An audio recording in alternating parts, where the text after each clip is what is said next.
Kenapa dalam persoalan mangrove ini saya bersemangat? Yang pertama karena kebetulan Pak Wali, mertua saya itu ahli mangrove. Jadi saya itu dapat anaknya ahli mangrove Indonesia dari Gajah Mada. Itu ahlinya mangrove, itu bapak mertua saya. Sehingga untuk bisa menarik hati bapak mertua, saya belajar tentang mangrove pada waktu itu ketika melakukan pendekatan kepada istri. Jadi sedikit banyak saya mulai tahu dari muda. Nah, di Jakarta sendiri, kenapa mangrove ini menjadi penting? Walaupun pemerintah pusat bekerja sama dengan pemerintah daerah Jakarta, sudah ada yang namanya Giant Sea Wall. Ada bagian Jakarta kurang lebih 11,2 kilo nantinya yang sekarang sedang mulai dilakukan pembangunannya untuk Giant Sea Wall ini. Saya serius untuk lebih mengembangkan Giant Sea Wall-nya tetap, tapi di atasnya ada mangrove. Maka saya menyebutnya menjadi Giant Mangrove Wall. Kenapa itu harus dilakukan? Karena memang mau tidak mau, suka tidak suka, kita yang membutuhkan mangrove. Pada saat G20 di Bali, Bapak Presiden pada waktu itu, Presiden Jokowi menginisiasi bersama Kementerian KLHK menanam mangrove yang sekarang menjadi salah satu legacy landmarknya Bali. Kemudian Bali menjadi baik yang dipertontonkan kepada kepala negara dunia pada waktu itu. Termasuk di sini sebenarnya harapannya bisa mengikuti Bali, tapi memang waktunya tidak cukup. Sehingga KTT ASEAN kemudian para kepala negara, kepala pemerintahan tidak diajak di sini. Tetapi menurut saya dalam jangka panjang ini tidak bisa dan tetap harus dilakukan. Karena penurunan permukaan tanah di Jakarta ini sekitar kurang lebih 5 cm per tahun. Abrasi terjadi di pantai utara. Apa yang terjadi di Pulau Pari? Yang saya terus terang belum tahu secara detail. Tetapi kan di sana juga ditanam mangrove kemudian mengalami kerusakan. Ini dampaknya besar bagi pulau tersebut.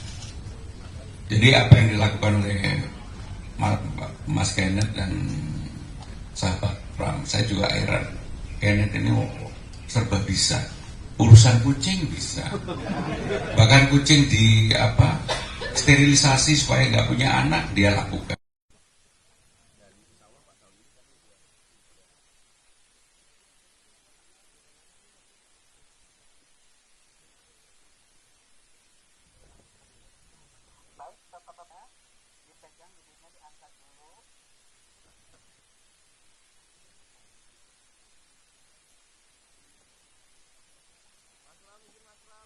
Untuk pengambilan dokumentasi silakan dipegang dulu masing-masing, silakan. Untuk pengambilan dokumentasi silakan dipegang dulu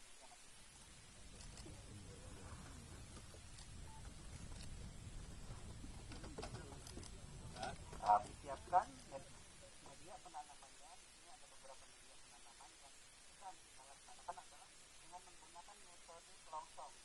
Ini sudah bisa tanam langsung. Setelah dimasukkan kemudian diikat dengan tangan.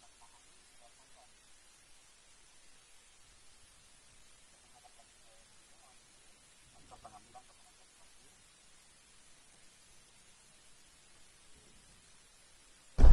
Ini apa? Tanah. Oke, yuk. Ayo. Ya Mas Pram, boleh dijelaskan ini kegiatan penanaman mangrove hari ini apakah nanti akan menanam juga akan semakin dimasifkan atau seperti itu? Jadi selama dalam waktu dekat ini saya sudah 3 kali menanam mangrove di Jakarta. Yang pertama waktu itu mendampingi Presiden Jokowi yang juga hadir Menhan Pak Prabowo yang sekarang menjadi Presiden. Kemudian yang kedua saya juga dengan Sleng di Marunda dan hari ini di sini. Saya sangat berharap dan tadi saya menanyakan secara serius dan sungguh-sungguh kepada kepala dinas berapa yang ditanam di Jakarta.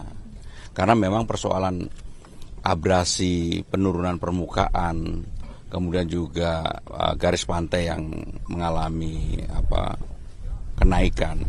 Ini menjadi sangat serius kalau tidak ditangani secara sungguh-sungguh dengan penanaman mangrove. Karena kita sudah belajar banyak apa yang terjadi di Cilacap, di Bali, dan yang terakhir di Pulau Pari. Itu nggak boleh terjadi ya. Dan untung di Bali penanaman yang kemudian waktu itu untuk persiapan G20 berjalan sangat baik. Sehingga sekarang untuk mangrove salah satu role model adalah di Bali. Dan saya berharap betul kalau saya melihat ini, terus terang pada waktu penanaman mangrove Pak Presiden saya lebih mengusulkan di sini. Karena fasilitasnya lebih baik, tempatnya lebih ini, dan cara menanamnya juga selama 3 kali dalam waktu dekat ini di Jakarta, saya yakin ini salah satu yang baik. Sehingga menunjukkan bahwa dinas maupun wali kota Jakarta Utara ini sungguh-sungguh untuk merawat mangrove yang ada di Jakarta Utara. Karena abrasi maupun penurunan permukaan tanah di Jakarta ini serius. Sehingga dengan demikian saya mengucapkan terima kasih, dan saya akan melanjutkan. Mudah-mudahan yang begini bukan hanya seremonial, tetapi menjadi kegiatan yang dipersiapkan secara baik dan sungguh-sungguh. Karena ini untuk menangani banjir, penurunan permukaan dan sebagainya. Mas Pram, penegasan aja Mas Pram, tadi Mas Pram juga singgung masalah Pulau Pari ya. Itu kan karena adanya pembangunan tempat wisata gitu Mas Pram. Nah itu bagaimana, kan ada konflik diantara Jadi apapun yang dilakukan tidak boleh serta-merta merusak lingkungan yang ada, terutama mangrove yang ada di Pulau Pari. Karena mangrove yang ada di Pulau Pari itu untuk menahan abrasi Pulau Pari. Sehingga dengan demikian apapun siapapun nanti kalau saya jadi gubernur, saya minta bertanggung jawab untuk menanam kembali mangrove di tempat itu. Ya. Mas Pram, izin mungkin isu lain boleh?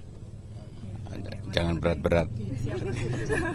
Terkait dengan penundaan pelantikan, Mas, kan ini Mendagri sebenarnya sudah berencana untuk melakukan percepatan pelantikan, namun sayangnya ini ditunda begitu. Padahal sebenarnya untuk melakukan percepatan pelantikan itu sebenarnya alasannya adalah karena untuk supaya program-program ini bisa segera dijalankan, lalu kemudian untuk kepastian untuk pelaku usaha di masing-masing daerah. Namun Mas Pram, kalau ditunda ini akan mengganggu aktivitas? Ya, yang pertama saya karena lama di pemerintah pusat, hampir 25 tahun, apalagi saya di istana itu 15 tahun. Sehingga saya mempunyai pengalaman panjang terhadap hal itu. Nah, tetapi sekarang saya kan ada di pemerintah Provinsi Jakarta. Maka ya udah wajib untuk mengikuti kapanpun Bapak Presiden akan melantik kami. Tetapi yang jelas dengan sudah adanya penetapan dari KPUD, maka siapapun yang sudah ditetapkan itu juga harus bertanggung jawab menyiapkan, walaupun tidak secara formal kemudian menjadi pemerintah yang ada, tetapi ya harus menyiapkan. Seperti saya, kenapa kemudian membuat tim transisi, saya sudah menyiapkan staf ahli maupun staf khusus saya sudah berkomunikasi dengan PJ Gubernur maupun Pak Sekda. Jadi saya tetap bekerja seperti biasa, termasuk hari ini nanam mangrove.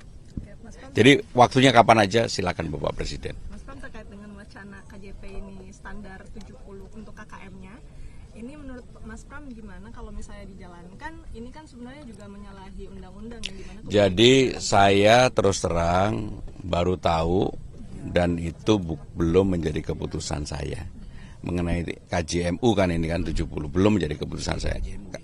Sehingga dengan demikian kalau belum menjadi keputusan nggak usah dianut. Tapi yang jelas yang ingin saya lakukan adalah KJP yang dalam 2 tahun ini banyak masyarakat penerima KJP mengeluh karena yang dulu dapat tidak dapat lagi.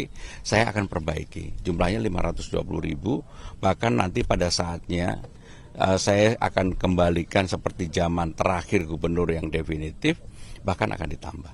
Sehingga dengan demikian yang menerima akan lebih banyak. Mas Pram, izin soal sekolah swasta gratis nanti, itu kan akan uji coba dulu ya Mas? Itu sudah ada pemetaan sekolah mana-mana saja? Ya tentunya ada. Memang ini sebenarnya bukan program baru saya. Ini program yang sudah direncanakan oleh pemerintah daerah sebelumnya. Pemerintah Jakarta maksudnya. Bahwa negeri sudah gratis, swasta pun akan gratis, tetapi tidak semua swasta. Swasta-swasta yang kaya raya ngapain digratiskan? Tetapi yang penerima KJP dan sebagainya secara bertahap akan mulai digratiskan. Itu prinsipnya ya. Sudah ada berapa sekolah mungkin? Saya nggak hafal. Ya, makasih ya. Makasih. Tanah timbul Pak, kita maju sedikit Pak. Ini Pak, ini kita mau tanam Pak. Ini